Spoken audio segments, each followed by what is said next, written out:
G'day, g'day. We are here live at Sentient Minds International Office Space. That's me. And we got the spacesuit Ian and the wonderful Nathan. And today's topic, we are going to dive into and discuss law of attraction from a couple of different perspectives. So I'm going to speak to it from more of a perspective in this physical reality, so thoughts to things. And these enlightened guys right here are going to speak about it from their own perspective and points of view. No. What is an alignment? That's another fucking podcast. It's next week, guys.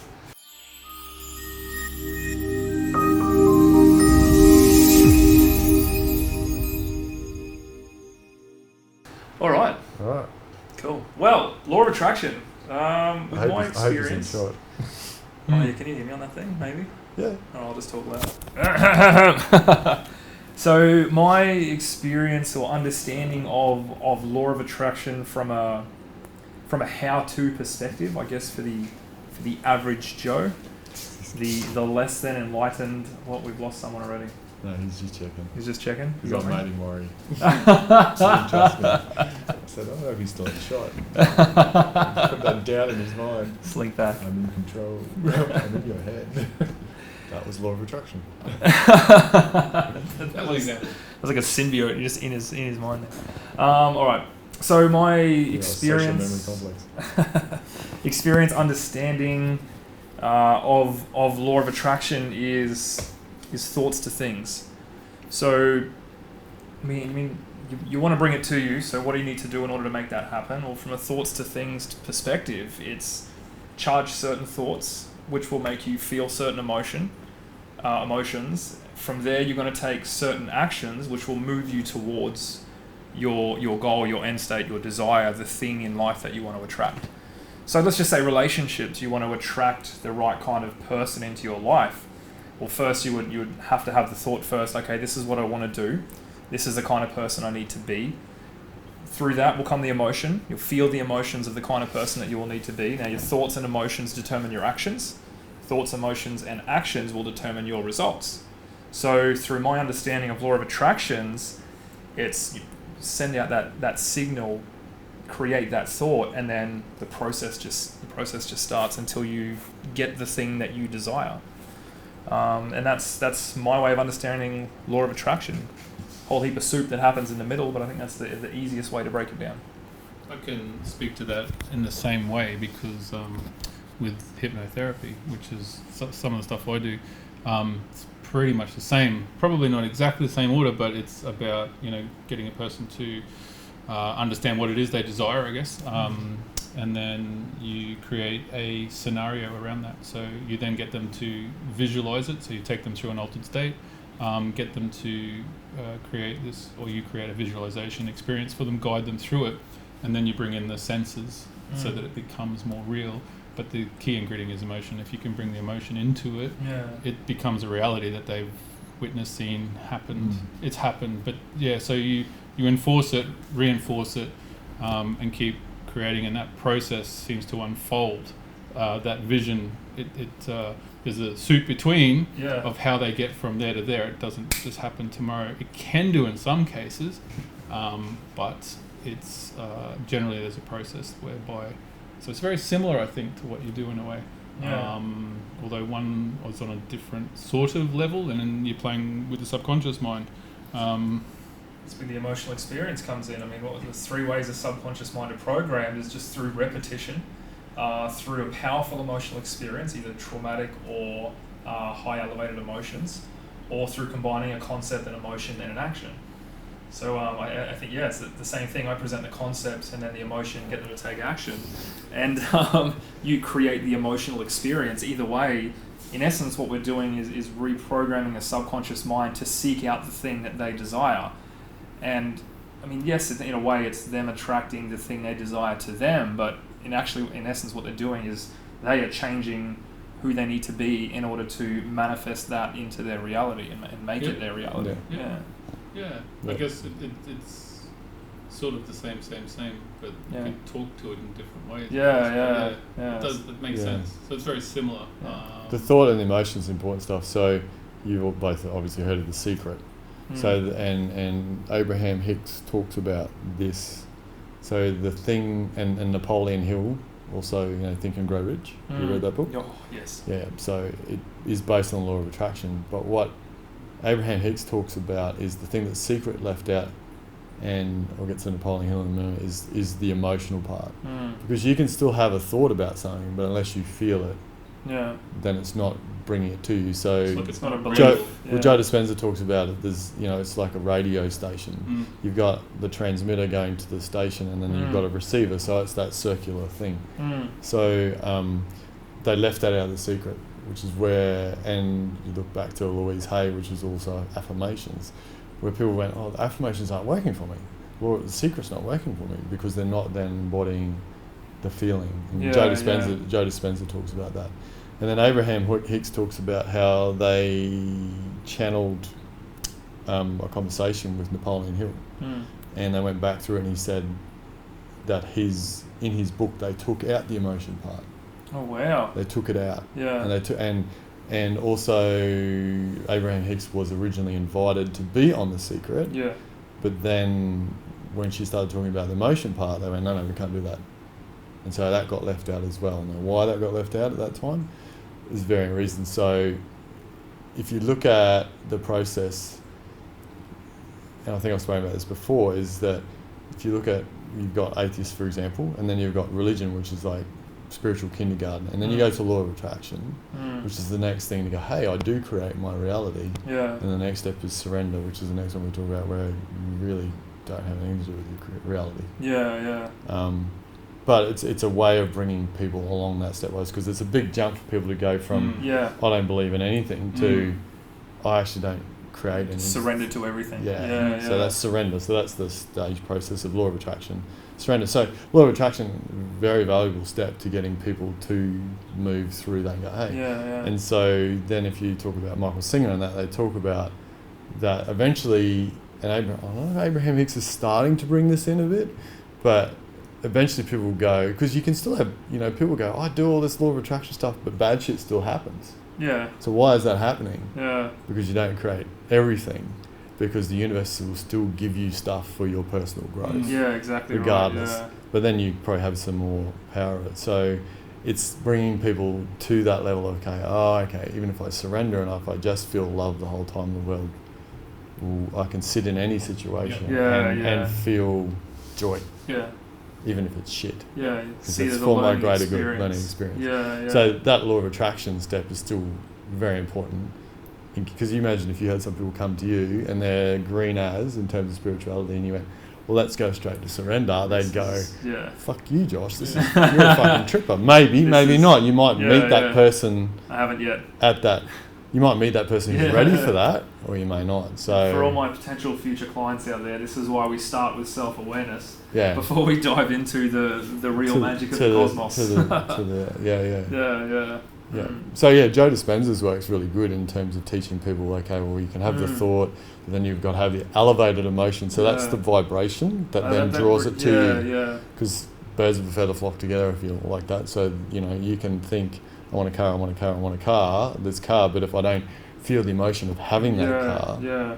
And so then the process of law of attraction and desires, as you were talking about, you get the car and then you go, and Aaron Abke talks about this, and you go, that question to the ego of, well, what then? Because then you've got that. I felt that it's given me the emotion. Because what people really want from those physical manifestations is the feeling that they give them. Yeah. But if you can have that feeling all the time, as Joe Dispenza says, you want for nothing. All you want to do is give. Yeah. So you move past that desire, that boga phase, to the yoga phase. Yeah. So Ram Dass I was listening to an episode this morning in the same thing, and he suggested how, in a strange way, he ended up in a train station in India, and his mother had taught him, his whole systems had taught him to be a certain way, but he said the biggest hell he could ever imagine, or his mother could imagine, was the way you toilet trained this child.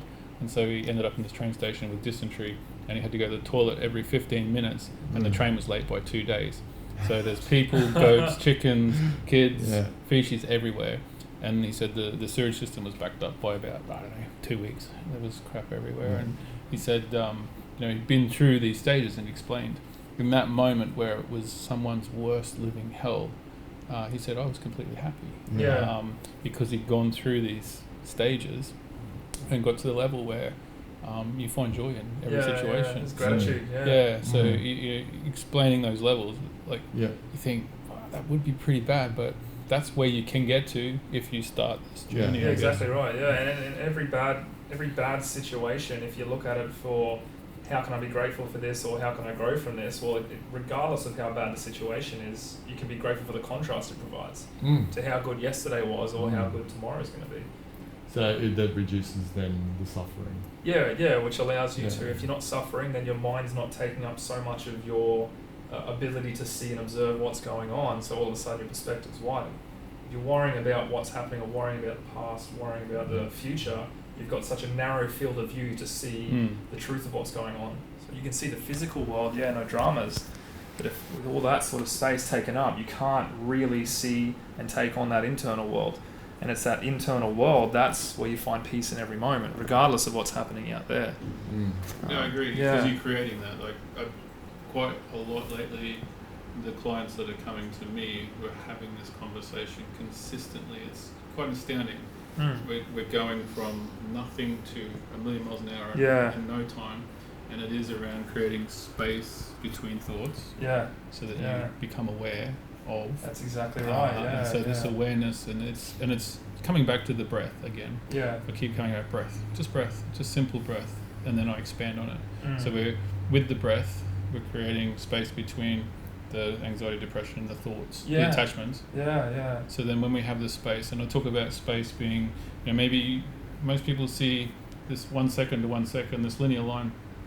As we practice the space, finding the space, we talk about Planck seconds. I say now when I practice so much, I find space in these Planck seconds, and I don't have to attach to these things anymore, but I can make decisions, or I can choose to react if I wish. Because we've got so much time now, we've created time in this loop to come back to here. So now I'm not reacting because I've created space. So, a great Sifu Kung Fu master that I listened to as well, he said, Kung Fu, 30 years practice, you think we're quick. He said, what we see is like the Matrix. Everything slows down. So it's before, if we wait for the punch, it's too late. So we see the Planck seconds and the energy explosion. So we create space between time. So we no longer have to animal react. We have all these choices. Respond.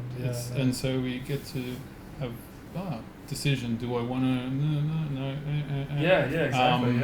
And I'm finding so many people are ready to receive this information. And I say, we can fold time space now. And I'm going to say this, and we can go from here to here and collapse all the stepping stones, which is still necessary for some people. It was for me, to become self-aware in a sense and work through what we're suggesting. But it is interesting to see how many people are turning up and can go from here to here almost. But you're saying there is a practice still. You still need to do the practice for a time before you get to a point. But I think that process is shortening, or taking you 20 years, you can do it in 6 months. It's because the Earth's, speeding up vibration. 6 weeks, 4 to 6 weeks. I'm getting clients. You got to watch the movie Moonfall. Very interesting. I'll check that one out. Yeah, watched it yesterday. I like the way you're talking there about having them step back from the experience and be the experiencer. Step back from life and be the observer. Well, that's who we truly where you are. observe. We are the awareness. So that's, the thing that always hits me, and when I hear people say, I create, or we create, or we have these thoughts, is that, we don't really. That's what I'm speaking to all the time now. We don't. We're just awareness of it. And it's actually, this is the paradox I get with it.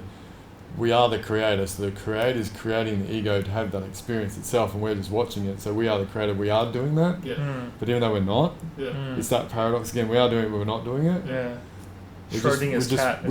We are both. We're just watching what's going on, and so when you realise that you just, I have those moments now where I'm just watching myself do shit. I'm going, why am I doing that?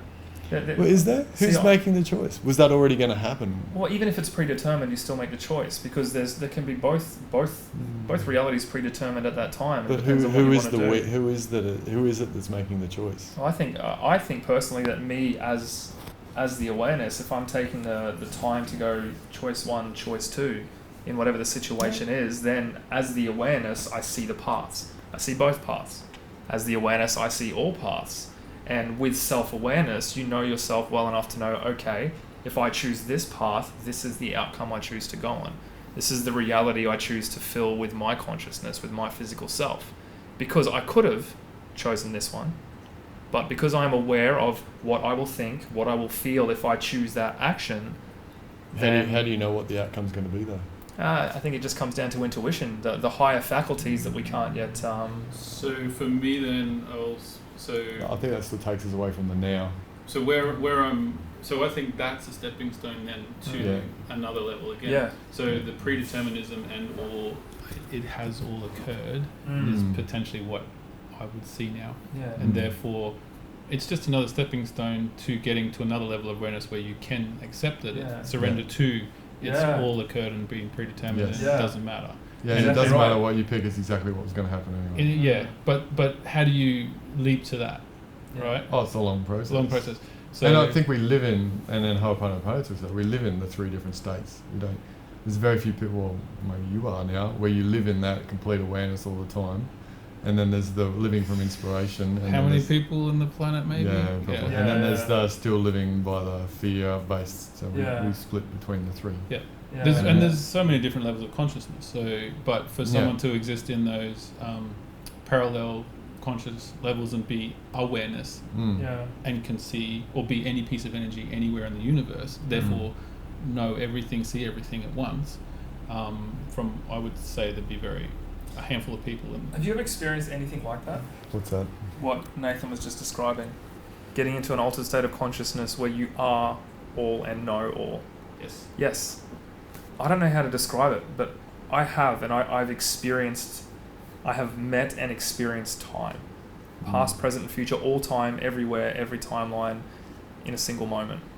It's hard to bring back to words. Yeah. And it's a knowing that... It's a knowing, isn't it? Yeah. And it's hard. It's harder because then too you want to also you can become attached to wanting to go back desire to go back to that. And so chase the feeling. Chase the feeling and or be the bliss. where you have the bliss. If you've had it a couple of times, 3 times, and then it's taken away for a long time, it's almost madness. And so I've been there 3 times in the last year, let's say, and but I haven't been there for a while, and it's I've been attached to wanting to, and then I'm just like, fuck. Yeah, the more you attach to it, the more you attach to it. Surrender away from it, and you go through these dramas of. Yeah, I have those moments more now where you're just sitting there, and then everything you're just like, whoa. This is an awesome experience. Like surprisingly, yesterday after my daughters left, I was a bit, and they went to the movies, and I'm just sitting there all of a sudden, just got hit with this absolute joy. I was like, what the hell is this? This is awesome. I've cried the last 3 days in a row from pure ecstasy, pure joy, pure clarity, just from a small experience happening. Actually, one of them was no experience happening. Just hit me. Like, knocked me flat, literally knocked me flat. Never cried so hard in my life. Positive, joy, release, inspiration, forgiveness, beautiful. And then yesterday and today when it happened, it was due to experiences, due to other people showing gratitude for the things that I've done. And obviously being recognised by the school, by the coaching institute, and I guess that's toot my own horn. I've got my picture up there all over the coaching institute now, like they're my story is a success story. So reading that back and reading someone else's words about my life and how I got to here, that was one of that just triggered this intense gratitude. And then this morning I got a testimonial from a client, a wonderful lady, very spiritually in tune, and reading what she sent back, same thing, just floored me in that pure joy, that pure elation. But what I think the difference is that is the highest I could ever feel here in this existence. Doesn't compare to those times when I have visited when I've had that download of everything through that meditation. I agree. Yeah. And so when I've been there, and because I practiced a lot, say last year, we did a lot of work at times. Yourself, me, Mo, Damien. Yeah. And constant practice equals you drop there quicker. You get there. You Drop stay is a there. great word. You remember more coming back. All that sort of stuff. And so at times the depth and the length that I could remain, it got to the point where it was, I'm now able to choose. Do I want to come back? And so then... So I remember when you had this experience, but then you realised you had those attachments and you were like, yes. Oh, I might miss these people. Yeah, and then I've had an experience like that a few months back. And this time it was hard choice once. And now this time I actually chose, I actually enjoy playing here. I actually came back and said, you know what? It's actually fun to play. I like playing. That's waiting for you. This is limited, might as well experience this. Yeah. And so that love, and last night I sat with a group and we talked about it, and they're prodding me but we know that this is going to be how it's going to be, so like how do we not hurry this whole thing up? And I said, it's that's been my whole last year or two, is spiritual bypass, whatever. I want to get there because it's just blissful. But then why am I here? I think it's no thing, and to experience the eternal, to experience. But why am I here? Infinity. Yeah. Well, the other word that like Joe Dispenza talks about, the word whole. It's like you feel whole. And that's where the word holy comes from. You feel holy. Right. Yeah. Makes sense. Because you feel you're a part of connected everything. with everything, and that's the word holy. Yeah. Whereas you religion does thing kick in. And everything. No thing, no one, no place. I just but felt also like everything, everyone, every place. So you're holy. Just love. I just felt like love. What love would feel like, and it's pure love, without any attachment. Everything. Yeah. And then so feeling that too, coming back here, then it's hard because you're getting, maybe starting to know that should you have attachments, and then but you do have attachments. Yeah. I had this realization the other day too. I was like, well, attachments create fear, but if I get rid of attachments, what does that feel like? And then I remember watching someone say, well, then you're even more connected to the people in your life because you realize they are you. Yeah. Actually, that's something that's been a huge thing within my evolution, is no longer having, but understanding my attachments, especially to my kids and to my partner, and coming to the realization that that they are another version of me, and then playing around with the idea and the emotion of letting go of that attachment completely. And since I even started to conceptualize and emotionalize that, don't worry, I'm not going to take actions and leave my family, but since I began to, it's enabled me to see them and view them through a different lens of love. You know, I'm not attached to you. And I've lost the fear of attachment while still being attached to them. You know, I would mourn them if they died. But obviously, that would be a horrendous experience. But it's not something I fear. Because it's part of the experience. And I am not the experience. I am the experiencer. So if it's predetermined, if it's going to happen, it's going to happen. I'm going to feel what I'm going to feel, but I'm also aware that it's not me. Even if I'm the one that dies, I'm the one that gets cancer, I'm the one that whatever, those are just things that are happening in this experience. And sitting from that space it's allowed me to coach amazingly as the observer, live my life amazingly, sitting right here, both experiencing myself and observing myself in this particular moment. It's freeing, it's liberating. And I've noticed once I got rid of the attachment and the fear, the ego and all these other parts that come with attachment, well, there's so much more capacity and space for love, for gratitude, for understanding, to be able to hold the space for you to then step in and understand your truths. You know, which is amazing for working with clients. Amazing for working with clients.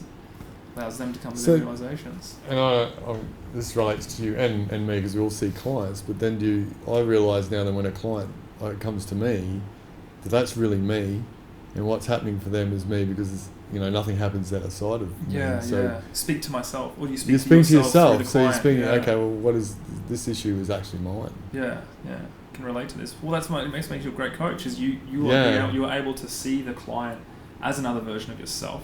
But I'm not really working on them. I'm working on me. But if we're all connected and we're Exactly. all one, and we're all sharing this experience, then in essence you're doing both. There's localized. You are doing both. There's localized Yes. expressions here anyway. Yeah. And it's funny because at times I am treating literally myself, because I'm sometimes mirroring. I'm looking for, what is this about me? So that I might feel like this is a lot about me. But at other times I think it is this localized version's experience, but I have an experience of it, so I'm sharing something to help ease them in a way. They're coming to you to help raise their own vibration. And that's how I see it. Is so I'm helping others lose their. What I've been shown is they have excess dense vibrations, and then I have a definite visual about how this all works, and we're helping to help them lose these excess dense red vibrations that they carry, to come into the singular high golden vibration. Red's root chakra. Yeah, and well, that's how it was. That's how I envisaged it all, and I got given stuff, and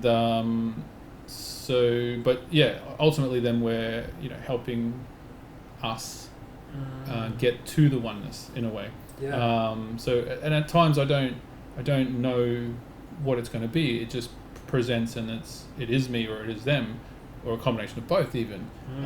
So I still, even though I've learnt that it is me or it is a reflection of all that I am, because I don't know anything that it... Well, this is the thing, is you don't need to be able to relate to their experiences if you can relate to the emotion that they feel.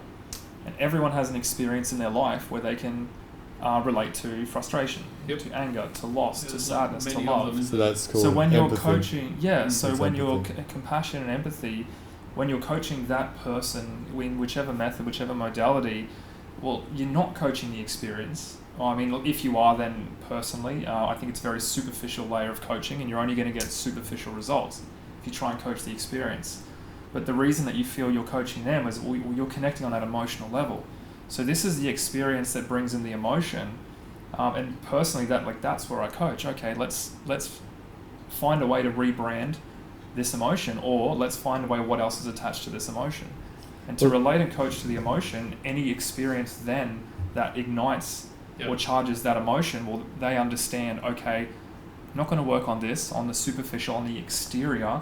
Let's work with the emotion, and then choose how I want to respond. Because the emotion's attached to the memory, and they've proven exactly memories are right. only 50% correct. So you change the memory, you change the emotion as well. Yeah, so that if you starts memorize with it different. Change the relationship to the experience through the emotion, and then understand the thoughts that can create that emotion.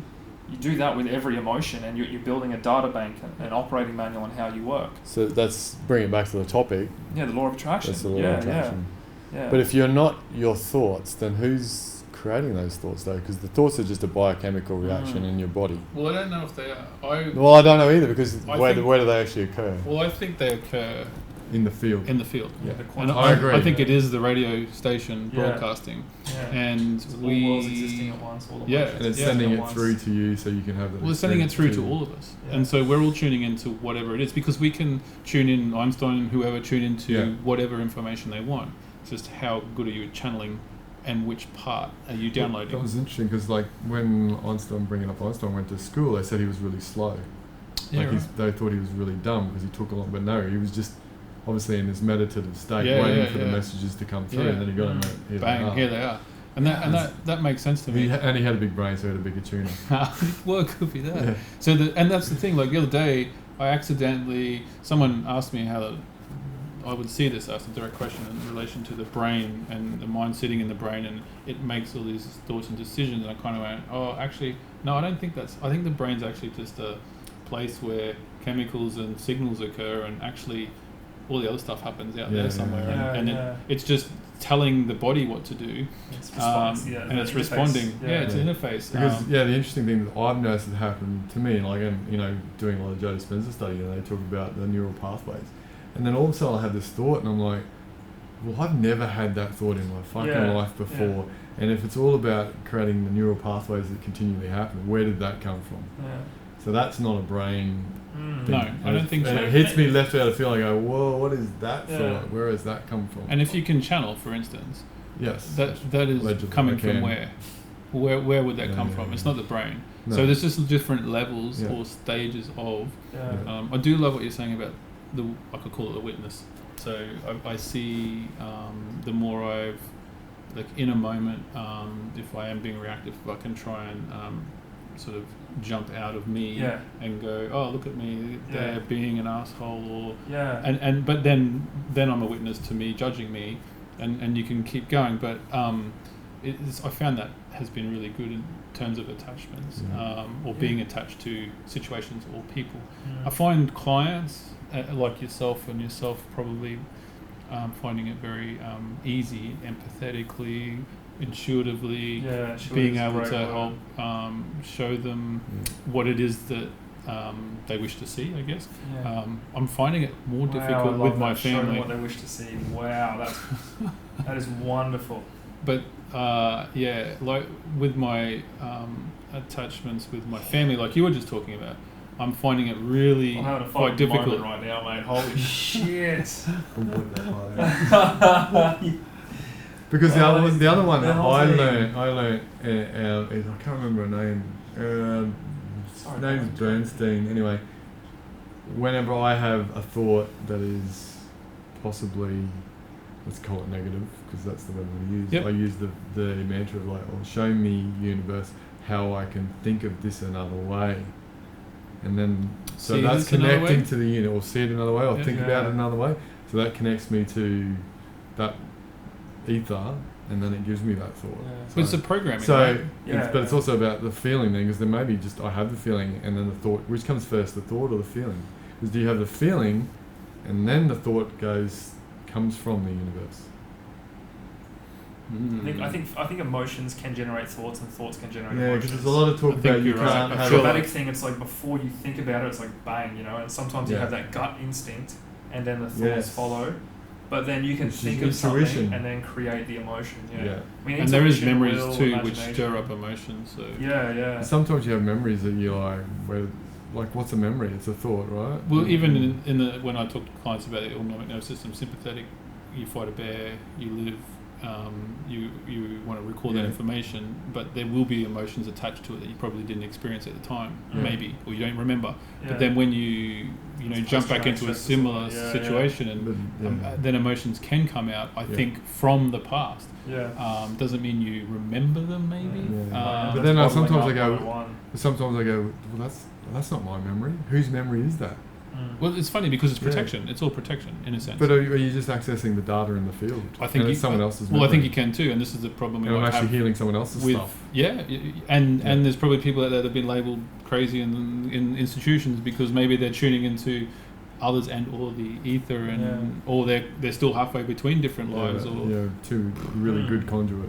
exactly Yeah. Living between both their reality and the reality of someone Well, else. Abraham Hicks just talks about other realities. Yeah. that they Abraham have. Hicks talks about that people with schizophrenia. She says a lot of those people are more advanced than Yeah. people here, and we just drug them because they don't fit into this norm. When you Yeah, look at the old systems, the Aboriginal shamans systems, and all that, yeah. they didn't shun them. They No, they made you're connected. yeah, Well, yeah. tell us They what you're treated them seeing. differently. Yeah. So we'll have a look at it. So many words theory, all realities exist at the same time. What if the thing that you are channeling or feeling or seeing is not the emotions and thoughts of another person? What if it's another you in a different reality, in a different timeline? Well, everyone is another you.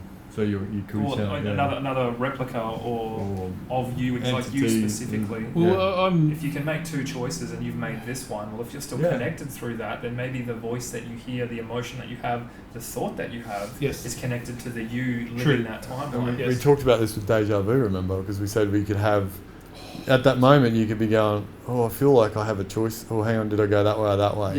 Yeah. And that's that deja vu of like, well, I've been here before, but no, this is actually happening and exactly here, and over there I made this choice, and over here I made this choice, but I might want to change it this time. So you remember the experiment that I did where I had that moment of deja vu and then I went and interrupted the timeline? I went and closed the door because I knew Kat was going to go upstairs and go to the toilet. I'm wondering if in that moment, did I switch realities? Probably. So if both exist and there's that familiar feeling because, hang on a sec, I feel like I've done this before, did I interrupt this reality, or in that moment when I switched, did I quantum leap one particle into another? Not particle, you know what I mean, one photon. And then did I remanifest in the reality where that happened instead? I think that rather happens than just going consistently. You just don't realise it. I think we just get to become, with practice and attunement and that high vibration, sometimes we become aware of those possibilities or things that happen in that way. I think that's... So the difference, what I see is that you're living more from a conscious state than from an unconscious state. You're not just running on a program. I guess being more conscious, you're more aware of what's going on, not just what's going on in your unconscious state. And then with the for me, when some stuff I've done recently, I've your higher self is your future self. Some people speak about them being angels or other entities, but now I'm being told it's you, idiot, and I'm quite fierce with myself. It's like it's always been you. It's just you from the future, and it's you. I'm like, okay, I get it. I call mine the cheeky bugger. Every time I have a moment where I get a message, I'm like, you cheeky bugger. Like, what are you sending me? And so, I mean, potentially 2 or 3, and then it's like just different versions of you. Yeah, well, there's a really good testimonial of Joe Dispenza's clients where she remembers she was battling with really bad depression, like couldn't get out of bed, was on multiple medications, no sleep, blah blah blah. She remembers hearing this song. And then down the track, she remembers herself playing the song to herself. As the higher self saying, everything will be okay. It was some kind of song like that. Everything will be alright. The best is yet to come. That was the song. And then down the track. See, she remembered, I goes, here's this point. And I played it back to myself. Because she was in a trance or whatever, and she remembers visiting herself as a past self, playing the song to her, telling her, okay, you'll get through this and everything will be cool. That's a party. She'll need more than AAA batteries for that party.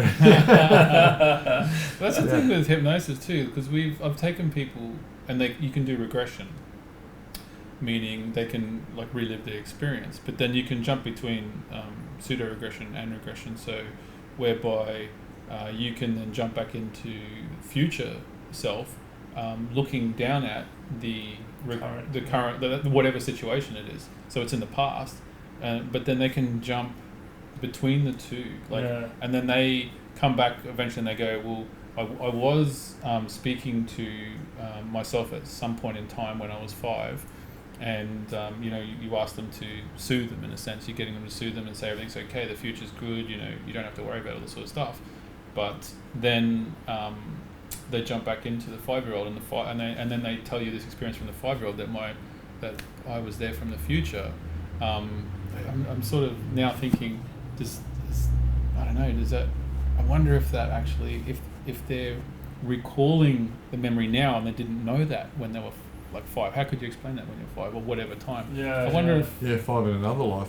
I wonder if you were capable, or if I don't know, like this lady, she's just opening. These things occur for us all, but then we're just opening the awareness or doorways to actually recall or remember these things. Well, it makes sense. If everything is consciousness and we put ourselves in an altered state of consciousness, what else can we tap into?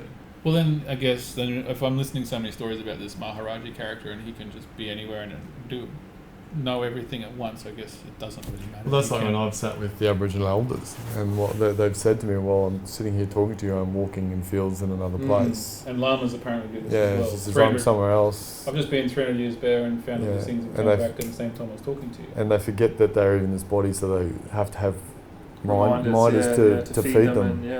And you can see when you're talking to them, their energy is just incredible, and you can tell that they're just something. It's just something coming through them, and it's a different voice, it's a different entity, and it's just have that feeling. Powerful as crazy. And there's a lot of people that looking forward to seeing with them again soon. Portals or the access to exist between, they're just not tuned open to it yet. Some people aren't aware they're even doing it, I think. Oh, as well.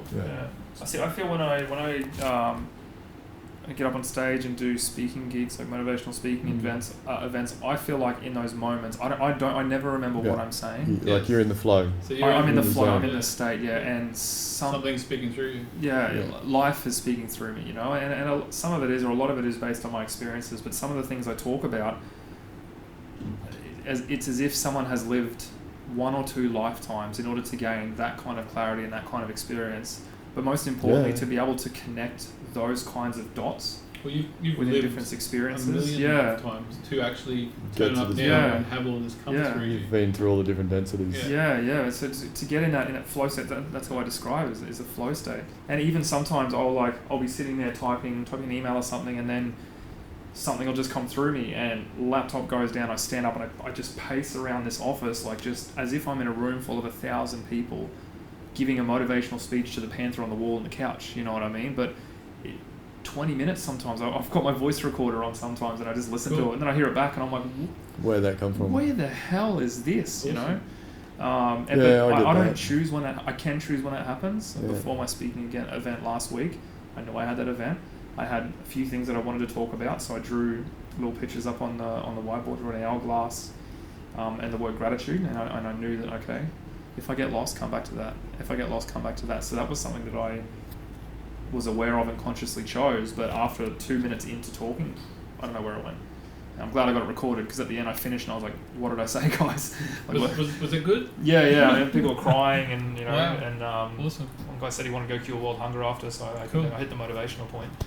And when I walk around the house, what am I saying? Yeah. Where is this coming from? I was just Yeah. going into that high vibration and allowing things to move Yeah. through you. Yeah. I had it the other week. I was driving along and I started writing my dad's eulogy in my head. He's not even dead yet, and it was just like tears of joy and sadness and of love, of just I've been doing that lately. having that experience Yeah. of having in my life and going. And I'm like, does this mean it's going to happen soon? But it was Yeah. just, and the words, I'm like, fuck, if I wasn't driving, I should record it, because it was Yeah. just brilliant. You'll The words, find- I was like, wow, this is a great speech. Right, mate, Google's recording everything you say. Yeah, anyway. true, but it was just, and it's happened, and it's just, and Yeah. then, incredible. It's Same gone. when Can I you had remember to, it? hey? Can you remember it? Some bits of it, yeah. And even the other day I with remember the my emotion of it. daughters, I feel the emotion. It was just this pure sadness, but love as well, that I'd had my dad in my life. And I did it for my daughter's 21st too, which I actually did write down, because I got to write a speech, and I just didn't even think about it. All of a sudden it just started coming. I went, right, give me a piece of paper. I've got to get in the habit of recording it. Same thing. You just, it's like you said on the computer, or I'm driving. I do a lot of driving because of how far I live out of when town. I'm driving. Oh, And like I'm driving zoned is out. insane. So when This is zoned out, I think. Yeah, because when you're driving, you go into hypnosis. your subconscious mind is distracted, which allows your conscious mind to create. So all of a sudden, I'm solving all these things, saying and I'm like, fuck, I've got to record this stuff. I should get in the habit of recording this stuff. A little voice. And I get somewhere and I want to gold. type it all. I want to go, I've got it. Yeah. It's gone. It's gone. Yeah. So every single phone has an app that, or every Samsung phone or anything like that. Yeah, I've got Android it. It's phone. called Record Now. I've downloaded it. Yeah, so there's one on there when you don't need to download it, and it's Right. always working. It's always active. You have to go into your settings and turn it off. It's Samsung Transcribe, or it might be Google Transcribe. Oh, yeah. So it's constantly listening to the things that you're saying. So it knows and if what you have to, your app open, what turns it up then on Facebook. copies the text. Oh. So yeah, but Transcribe. you have to go into your settings on your phone and turn Oh, it it's off. Google Transcribe, yeah. Yeah. But yeah, so I now, like when I hop in the car now, I make sure that's turned on and make sure the app is open in the background, because in the car for some reason, as you were saying. Problem is I don't normally speak it. I'm just thinking it. Mm. I've had it sometimes at the I'm thinking it. men's group with Oh. at the men's group with a question. It's just like, I'm you sitting go, with my phone out all the time. I don't know where that came from, but hey, whatever. Yeah. Go for it. You're welcome. Yeah. Yeah. Did we talk about law of attraction at all? Well, we did. No. but can you tie that back to law of attraction? Well, you know what? Maybe the desire that let's use motivational speaking. Okay, so I set the desire that this is something that I wanted to do. So maybe setting the desire and then not constantly figuring out how. You know, a thing I coach with every single session is when people are like, how do I do this? How do I make this happen? It's okay. You've set the intention, so forget the how and enjoy the now. Maybe I've set the intention, so that I've created the reality by setting the intention and emotionalizing the experience. And law of attraction says like, okay, bam, here's another hit of that experience. Here's another hit of that experience.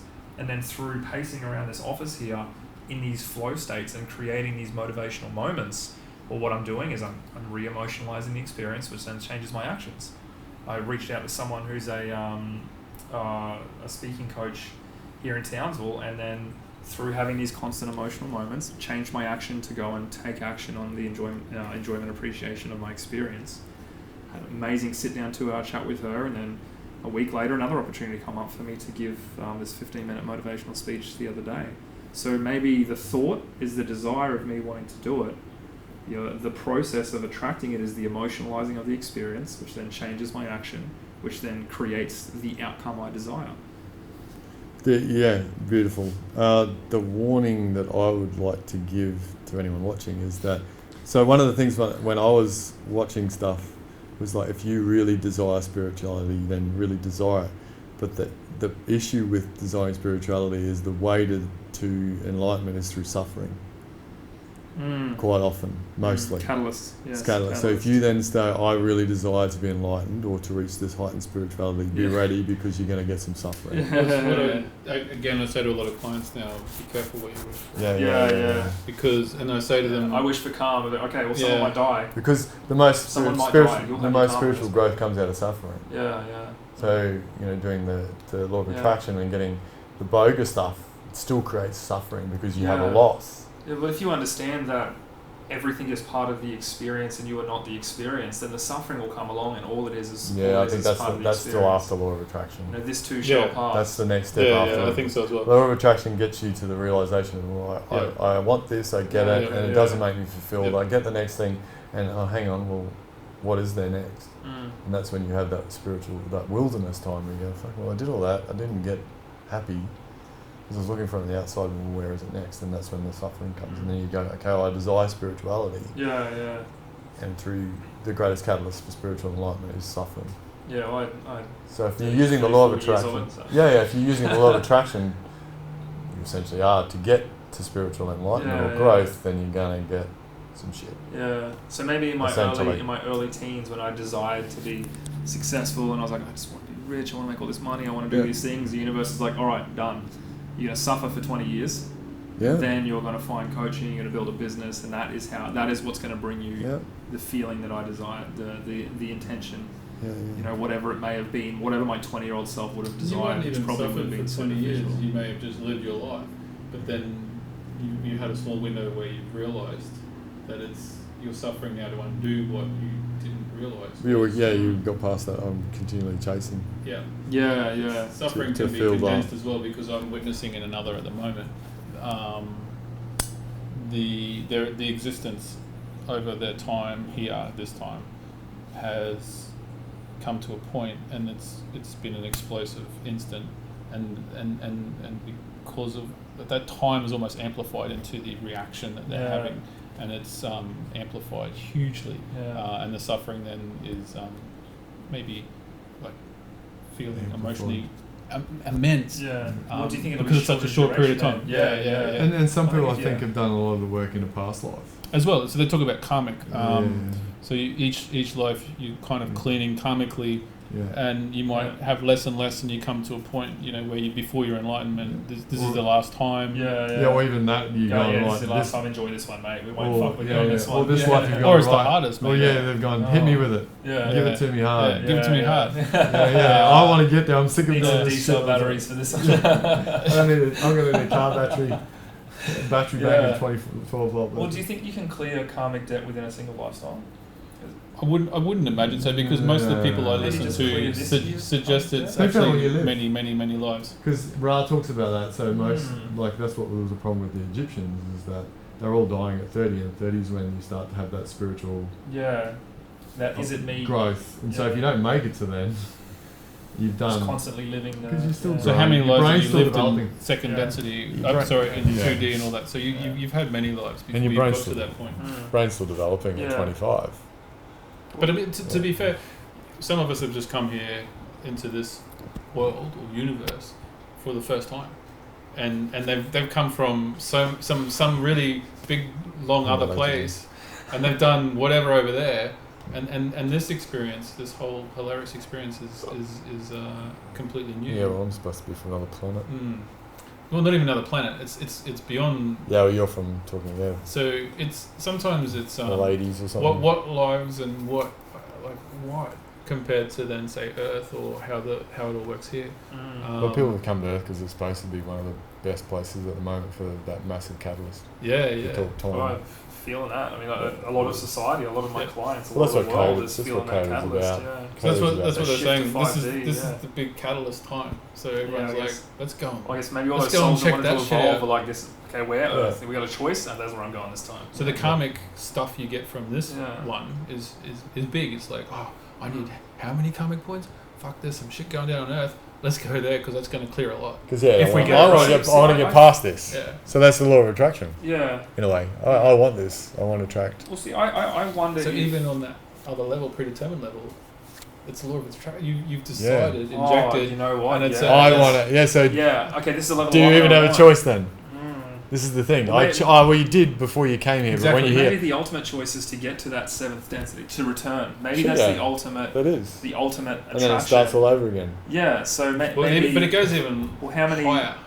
volumes of density do you have Well, to yeah, get we through? only to know go 7 there? densities from Ra because he was only 7. But then six. I've You got to change the Seen optics and something go to the next recently, one. there's Oh, hang on, are we talking densities or 5D dimensions? not dimension, no, densities. Yeah, I have heard 12.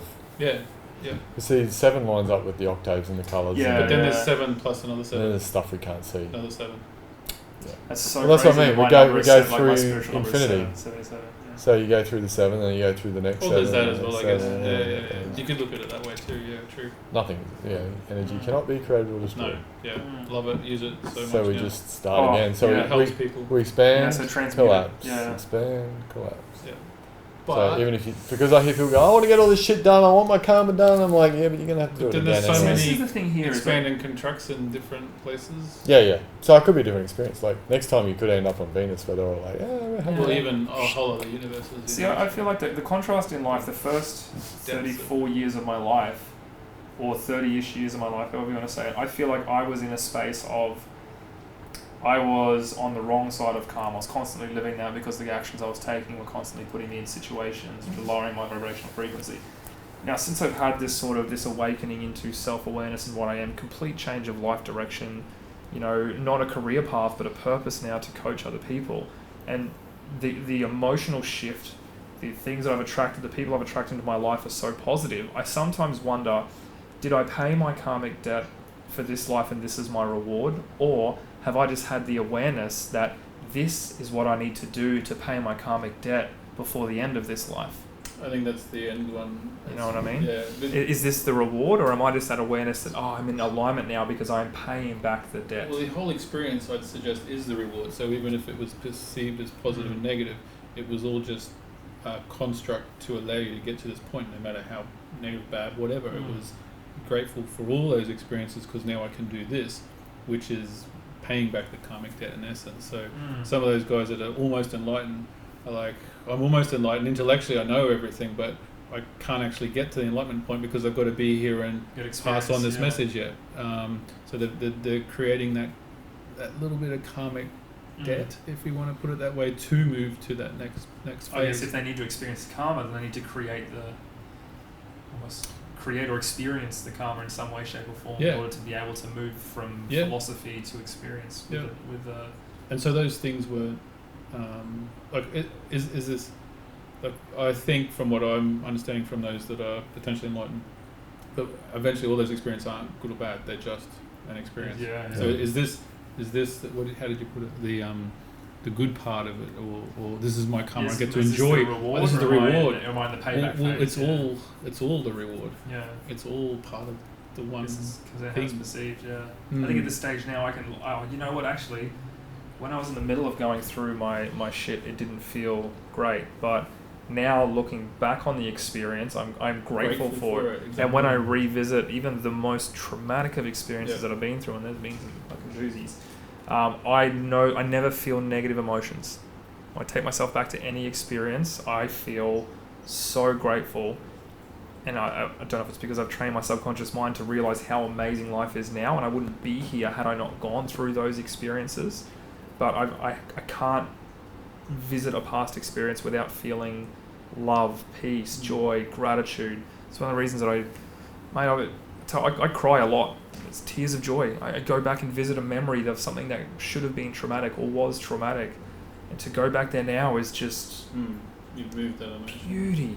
So the true test then therefore would be to move forward in a sense, if there is such a thing as time, and can you be in this situation, not reliving or going back to the memory, but a new situation create a future timeline is out here about to occur that's similar, and how do you handle it now? This is the thing. Can you now still be not react like an animal in terms of the sympathetic thing, and sit in the shit in the and be Indian for it while train it's happening. station and be at peace and in love with it all?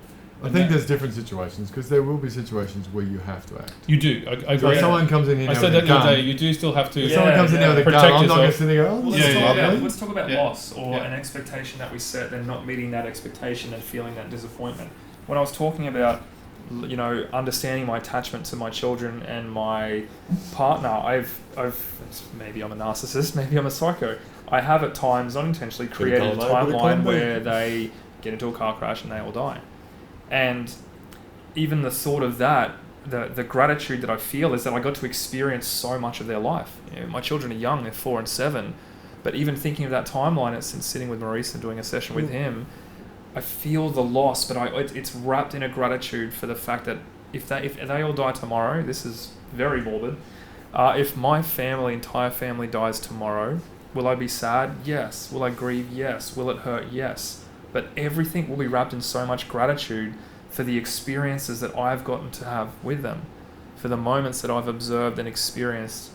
And to celebrate that, I'd still feel the negative emotion, but it doesn't trigger that traumatic experience within me. It triggers gratitude. We spoke about this at one of the I sacred think- masculinity I think things. Both Ian and I spoke to it in a similar way, in that we said we haven't had this experience yet from this level of awareness, if you want to call By it. the way, universe, I'm not attracting this. Yeah. So Careful what your words are powerful. and we as long as you have the feeling. Thoughts and things. and that's what we were wondering. How will we go?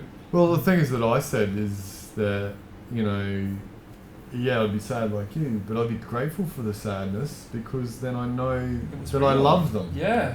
Because Yeah. then that's what this experience is about. If you come Yeah. to this life going, well, I don't want to experience sadness, and I don't want to experience, well, you're not going to You don't, experience either yeah. of them. Yeah. Because, and that was the thing I had when I was having that thing about my dad writing his eulogy. It just showed to me how much even though he drives me insane sometimes now because he's getting old, the love that I have for him, and then the things that I was grateful for that he showed me, be good or bad, was there. And without that, then what's the point of this experience? Yeah, so for me, that heals my Otherwise old it's a anxiety zombie. thought patterns of creating future worst case scenarios. Like I used to be terrified to go to Subway. When I was younger, just the thought of having to go there and order food from someone, social There was anxiety. some other weird thing. It was just other It's the foot anxieties long. where it's about where it's based on a future event. Like having that thought of, well, hang on a sec, if that makes me like motivational speaking and stuff, when I do it, I still feel the nerves and everything. And when I think about something that I have to do, but it's like, okay, I wouldn't feel my heart race if it didn't mean something to me.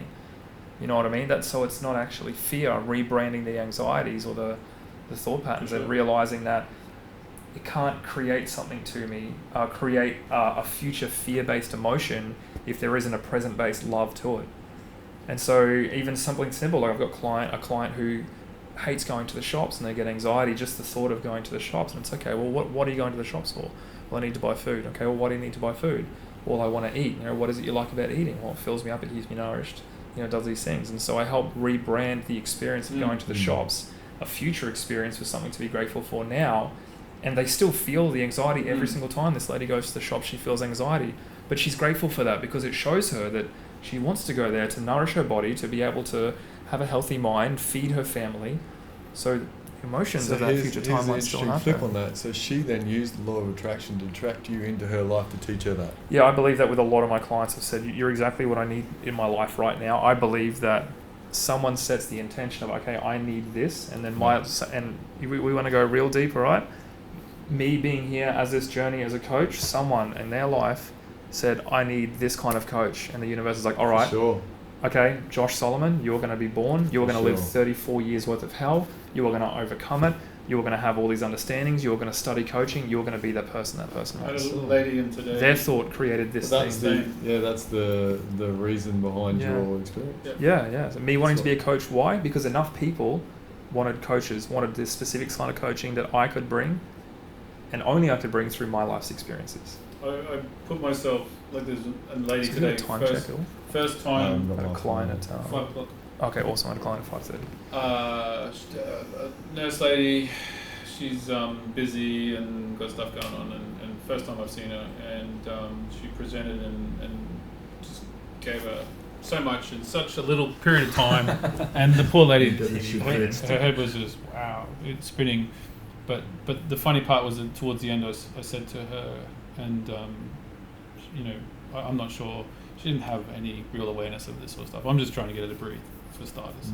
But then we've gone to the nth degree of, and you've manifested me today, and all of my 20 years of shit, and all the crap, and all my dramas, and I was a this, and I was fat and overweight, and I had health problems, and all of that stuff has all been put in and crunched down to this thing that is able to process this information, push it through, so that you just had this epiphany, and now you're going to go and do these amazing things and get your, you know, because you wanted it, and it happened all here, and I'm just now for you to go. And it was bizarre because I was speaking to it as if it was I was her creation. Yeah. And everything that I have been was created for her to now. And I think the law of attraction to now change. Yeah. So the law, to sum that up for me, then is the law of attraction got me to the place where it was more important to give than receive. Yes. So it's the giving. So I get more from giving to people than wanting anything for myself. And I find if I'm not giving, then my world feels new. But I know, but yes and no, because now that I know my thoughts are going into the field and changing stuff. So you're always giving, and you shift it to that. You're not necessarily giving this physical plane. Yeah, I think as coaches, we're all coaches. It's that giving comes down to what problems are we going to take responsibility for? What problems of other people are we going to take responsibility for? Everything. So everything that turns up in your existence is you're responsible for. Yeah. So that's Ho'oponopono stuff. Because without you there, that doesn't occur. Yeah. So if you're in that situation, you don't know it's occurring. So I think that's Kern Ray, whereas I learned that from. It's like he said, you're responsible for everything in your existence because you're there. You're the one common denominator always. Yeah, yeah. So I'm responsible for everything that occurs in my life. Because if I'm not there, I don't know what happens. We had this conversation one If you're not there, it doesn't happen. We don't know what's going outside this room at the moment. I have no idea. Ukraine and Russia could be at war now for all we know. I didn't even know that was happening until someone said the other day, hey, there could be a war in Russia. I'm like, fuck, really? Okay, well, was it going to happen if I didn't know? Probably don't know. You don't know. But yeah, it's true. I don't mind living in bubbles and I Yeah. all those things. Exactly. And You every didn't now know and then that, someone did you? comes Sorry, in I just gifted it to you. and they go blah blah blah, and I'm like, I don't watch anything anymore, so thank you for telling me. But then, the guy, but did it occur? Would it have occurred? But see, then would have I been affected? Someone asked this to Dr. Lewin, the Ho'oponopono guy, and he purposely watches the news now so he can clean it. He says, well, that's my responsibility to clean it. He's obviously in a really good place. Yeah, well, he is. Yeah, man, and then the man can talk to the table. Yeah. Like he knows, and someone asked him this question, he goes, I want to be able to do that. He goes, oh, you sure? Yeah. You sure you want to walk into a room and everything's talking to you? Yeah. It gets pretty freaking noisy. He goes, you have to have some pretty good spiritual strength, enlightenment, to realise everything has a consciousness and then you can communicate with it. Because, I got told by an oracle that a while ago things get noisy, and I was like, what does that even mean? Yeah. And then it gets noisy. And then you start, and you're getting up in the middle of the night, and I'm walking around my house, going outside, looking for the noises, and going, what is that? And then they're just louder and louder, and you're like, fuck, I can't sleep. Now he's like, Nathan's tripping balls again. So again, this is where you have to be careful with the law of attraction. Yeah, you do. If you wish for, I want to be able to do that, well, that third brick on the wall might want to talk to you one day. You're like, and then some people who aren't obviously consciously aware of it think they're going nuts, schizophrenic, and go, I'm going to go get medicated. Well, mainstream medical, psychiatry, they will say yes, you are. And I've sat with different therapists and said, I think I'm going crazy. Am I going crazy? Am I going crazy? They go, no, you're not going crazy because you can still do all these other things and you're still functioning. And I'm like, yes, you're functional. I'm functional, but I'm hanging on by some threads. And in the last few months, I've had some really dark places the last few months. Yeah. I have that with when we have some of these conversations. I go, if I put my psychologist hat from when I was back and think about the things I talk about now, and if I knew, and then put myself in this spot of family and friends who aren't into this stuff, would they lock me up? And they're probably going, you're a nutcase. But sometimes, But I'm still functional, and I don't. Yeah. You know, and then I'm aware. I think it's also being aware of who you tell the True. stuff to. You're right. Like the really crazy people will just be on the street talking out loud to. Yeah. Are they really crazy? I don't know. That's Yeah. probably a bit of a stereotype. Sorry. Yeah. So yeah, the same. Halfway through a conversation with a client, and they just can't talk anymore, and they don't know what to say, and I'm going, yeah, I know, I'm crazy. I said that to that client the other day. I went, this is going to be out there. You ready? Yep. You asked for it. You asked for it. She's like, yeah, no, I'm good. I'm like, okay. So you're obviously here, and you're wanting to hear this for a reason. So here you go. Yeah. That's the same. And then they can't talk to you, and you think, okay, yeah, most people would lock me up now, but for some reason you understand, don't you? You sort of feel like you know what's being said. Yeah, it's annoying. And they're like, oh, yeah. And I guess that comes back down to the law of attraction too. If you think, oh shit, I'm going to get locked up for this stuff, then maybe I will. But then, do you really think you are? No, I don't. No. But yeah, law of attraction for sure. Could be strung up on a cross and burned or something. I don't know. Probably have been. Yeah, true.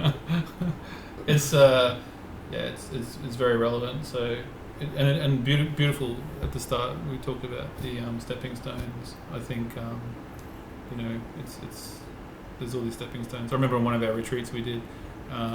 We mentioned there was a couple of processes that, as we were going through, if you want to talk about leveling, and we might have at some point poo-pooed some processes, but it was like, well, hang on, no, because we were kind of done with the processes. We thought they're not.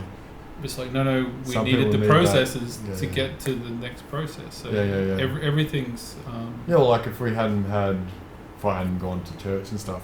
Yeah, potentially. And that's why, like, when my kids were at school and my ex was like, well, I don't want them going to religious education. No, I'd rather them go to all the religious education. And then and then they can have their own valued opinion and talk to and discuss and not discriminate against these people because they're just the same. So, It's like me recently with my father, I've come to the epiphany that he's my greatest guru.